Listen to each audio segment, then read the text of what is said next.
Alors, nous partons à Cancan ce matin, mon cher Diba Minimono.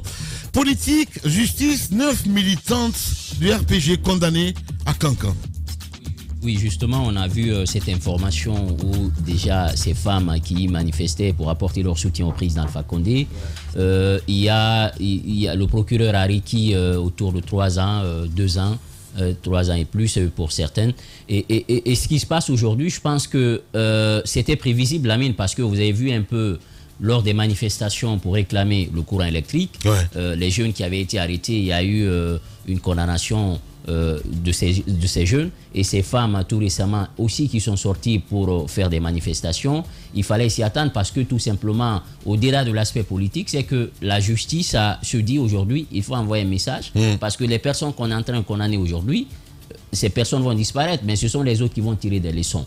J'ai échangé avec un journaliste qui me disait que je lui ai posé la question, est-ce qu'il y aura une manifestation maintenant à Cancan liée au courant électrique? Il m'a dit, Guiba, pour être clair avec toi, il n'y aura plus de manifestation ici parce que les gens ont tiré des leçons. Maintenant, la politique s'invite un peu dans la démarche. Est-ce que vous êtes libre aujourd'hui de manifester, d'extérioriser un peu ou d'exprimer votre soutien par rapport à un leader? Je suis d'accord, vous pouvez le faire. Mais est-ce que ces manifestations-là, préalablement, avait été, demandé parce que souvent on demande des lettres d'information. Aujourd'hui, le dispositif a un peu changé. Il faut que vous tournez vers la justice. Si hier, c'était seulement les lettres d'information au niveau des mairies qu'il fallait envoyer, aujourd'hui, il y a même, on fait intervenir la justice dans le process. C'est pour vous dire combien de fois il y a eu un aménagement de ce droit en Guinée. Au lieu d'interdiction, aujourd'hui, le gouvernement utilise une expression pour dire c'est un aménagement des droits. On vous dit de manifester dans vos QG, de partir dans vos QG, manifester. Si vous voulez faire même une grève de la faim, vous pouvez le faire là-bas. Mais vouloir sortir dans la rue et faire des manifestations avec ce qui est en train de se passer, pour eux, c'est ce qui a été interdit. Mais en lieu et place d'une interdiction systématique, on parle d'aménagement. Maintenant, moi, je pense qu'on n'aurait pas dû aller jusque-là. Les grandes gueules. C'est mon avis. Je pense que il faut laisser parfois les droits s'exprimer.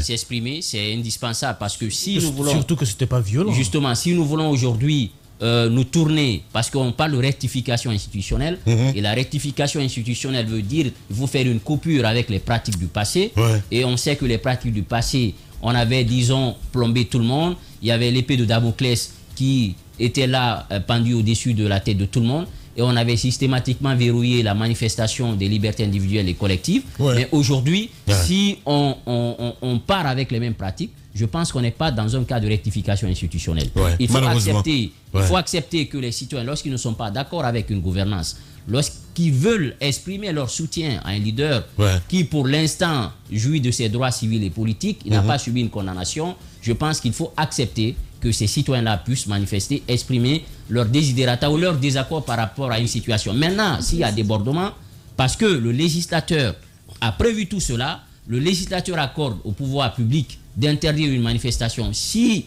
ils se disent que cette manifestation-là peut avoir de l'incidence, peut provoquer un trouble à l'ordre public, ils peuvent l'interdire. Mais rester un peu dans une dynamique d'interdiction, disons, en permanence, systématique, ça ce n'est pas bien, il faut l'éviter parce qu'on n'est pas en train de renvoyer une belle image. Je l'ai encore fois dit, on peut croiser le fer avec la presse, croiser le fer avec toutes les entités. À un moment donné, il faut accepter de s'ouvrir. Sans murer ne peut pas aider à gouverner un pays. Et ce qui s'est passé à Cancan, on aurait pu l'éviter. On aurait pu peut-être faire un réaménagement, mais aller devant les tribunaux pour une manifestation, je pense qu'on a poussé un peu plus loin. De l'argent a coulé aussi. Ça dépend, oui. Il y a cette information qui est venue de l'une des femmes qui était à la barre, qui a dit qu'elles ont reçu de l'argent pour manifester. Ce que je veux dire, c'est qu'il y a plusieurs types de manifestations. 120 000 francs. Oui, 125 000. 125 000, c'est dérisoire, mais bon, est-ce que je me jetterais dans la rue pour 120 000? Ça, c'est la question que je me pose. Mais ce qu'il faut dire, c'est que c'est une pratique qui existe toujours, qui existait avant. Mais il y a plusieurs types de manifestations. Il faut que les gens le sachent. Il y a ce qu'on appelle des manifestations sous le couvert d'une action politique, c'est-à-dire d'un parti politique ou des syndicats. Il y en a plein d'autres qui nécessitent une démarche informative au niveau des autorités. C'est-à-dire que vous demandez à manifester et on vous l'autorise. Mais il y a aussi d'autres manifestations qui peuvent être appelées manifestations spontanées. Ça peut être dû à un événement ponctuel qui est arrivé, qui fâche, par exemple. Voilà, d'électricité, le manque d'eau, un accident de circulation ou une bagarre. En tout cas, un fait social qui énerve une communauté qui se soulève spontanément. Ça, ce sont des manifestations qui n'ont pas besoin d'une démarche informative. Mais lorsque vous voulez manifester sous le couvert d'une action politique, d'un parti politique ou sous le couvert d'un syndicat ou des syndicats, vous devez informer les autorités. À Kankan, on m'apprend que ça n'a pas été le cas. Donc, est-ce que nous mettons ça sous le compte d'une manifestation spontanée? Non, vu que ça a été préparé. Attendez, l'ami, franchement, ton thé est mauvais ce matin. Est-ce que... Je faisais la demande, est-ce qu'on aurait accepté? Mais Madame Hiro, mais il faut demander quand même. Non, même si on n'accepte pas, il faut demander. Parce que ce qui arrive aujourd'hui, c'est qu'ils ont été trimballés devant les tribunaux et ils ont eu tort devant les tribunaux parce que certes, les démarches administratives n'ont pas été les bonnes. Il faut toujours demander pour avoir l'argument au cas où vous êtes traîné devant le juge, ce qui n'a pas été le cas. Et la femme, celle qui a eu l'aveu facile, nous a dit qu'elles ont été corrompues pour manifester. C'est une manifestation payée. Ben oui, mais c'est pas une première. C'est pas une première, alors on n'a pas du tout. Vous vous rappelez de cet accrochage? Sous Alpha, évidemment.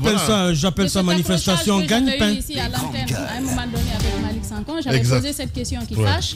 Est-ce que vous avez donné le transport à des gens pour qu'ils sortent?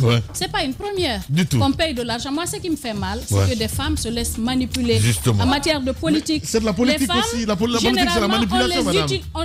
On utilise beaucoup les femmes pour faire la facilement. Mais quand c'est fait, les mettre sur la liste, elles ne sont jamais en bonne place. C'est pour cela que vous avez moins de femmes qui sont représentées. Mais à un moment donné, il faudrait qu'on réfléchisse.